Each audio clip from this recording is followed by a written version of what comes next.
Today is Tuesday, November 2nd.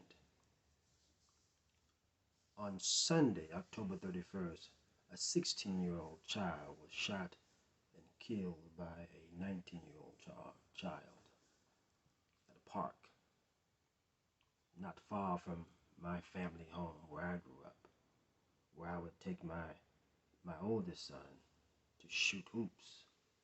Same park. Now children are shooting each other.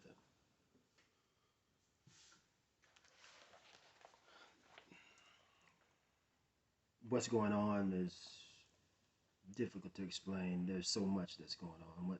What is affecting our children? And there's been a rash of shootings in our neighborhoods for this year, more so than I can ever remember. Children shooting other children with guns, and I begin to think about how much popular culture plays into what our children are doing, the behavior, and I'm again back to music. There's an African proverb that says, there is no magic more powerful than music. Every minute of every day, all over America, poison is pumped into predominantly black and brown communities. Poison, cleverly disguised as music. I'll read a couple of poems from my book, Hip Hop is Dead, Alone of Hip Hop, The Birth, Death, and Resurrection of Hip Hop Activism, 2017, when it was published.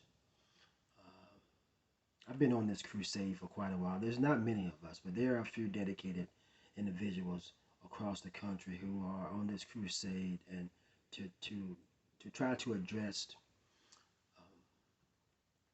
what what what messages are given to our children through music, and they're bombarded with this music and these images, whether it be from toxic hip hop or video games. I was talking to a young child a few weeks ago, and he was telling me about a video game. I think it was Grand Theft Auto or something. And he was like, "You get to kill people. You even get to kill old people." And he was excited about that. And so I think sometimes our children could maybe, I'm no psychologist, but our children maybe they are being desensitized to death, and by playing these toxic games, listening to these toxic lyrics and singing them over and over and over and over again, and being bombarded every day with these images and these videos and these images and these videos, and they're all toxic. They don't testify for our community. They talk about nothing but death and destruction. And there is no way you can escape that. That does not have an effect on a young adolescent brain. So anyway, forgive my rant. I'm reading, this poem is disjointed. Young black child of exquisite expression, trapped in environment without exquisite expression. Young black souls without divine protection. The ancestors' exquisite rhythm given divine direction.